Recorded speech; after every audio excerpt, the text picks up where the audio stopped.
Every body is different. Human bodies are not standardized. There is a huge variety of body sizes and shapes. And still, we share some general similarities in proportion that can be applied to almost everybody, such as length of arms and legs in relation to the torso, size of the head in relation to the body size, and so on. Keep in mind that the examples shown here will show more or less idealized human proportions in order to keep it simple and make it easier for you to reproduce. When drawing a body, you need a measuring system that tells you how large body parts are in relation to others. Measuring in heads enables you to get the proportions right. An average human body is 7 to 8 heads long. You can try it out with your own height. So first of all, we need a sketch of a head. Then we need to measure its height and add 6 head-wide rows underneath. In order to keep it simple, we will just call the columns heads. The second head ends more or less precisely in the middle of the chest. The distance between the chin and the waist, the slimmest part of the torso, is approximately 1.5 heads. The hip, measured from waist to legs, is approximately 1 head long. The thighs need about the length of a head and a half. The calves need a little less. Knees need about 1/4 of a head. The feet need approximately a head's third.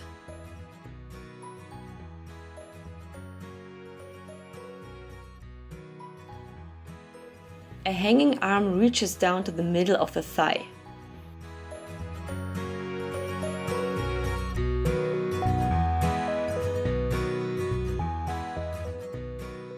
This is what a skeleton looks like roughly.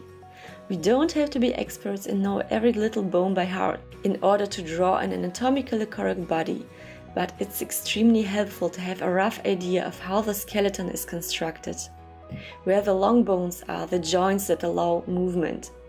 All of these helps us to understand which body parts can bend and move and in which direction, and which ones remain stiff and keep their form. The thighs and calves, for example, are made of long bones that are connected by flexible joints that are capable of movement in certain directions and to certain degrees. Same with the upper arm and the forearm.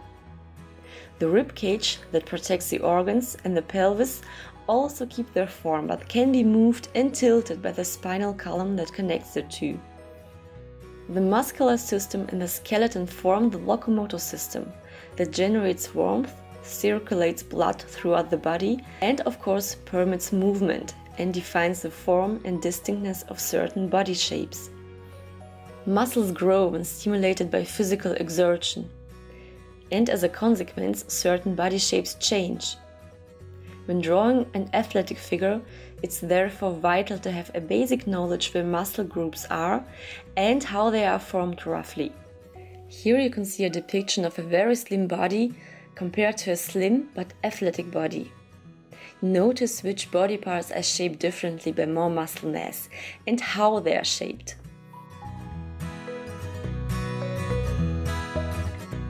You can occupy yourself with body structure, the depiction of muscles, figure studies for an eternity, and still wouldn't have learned everything there is to know.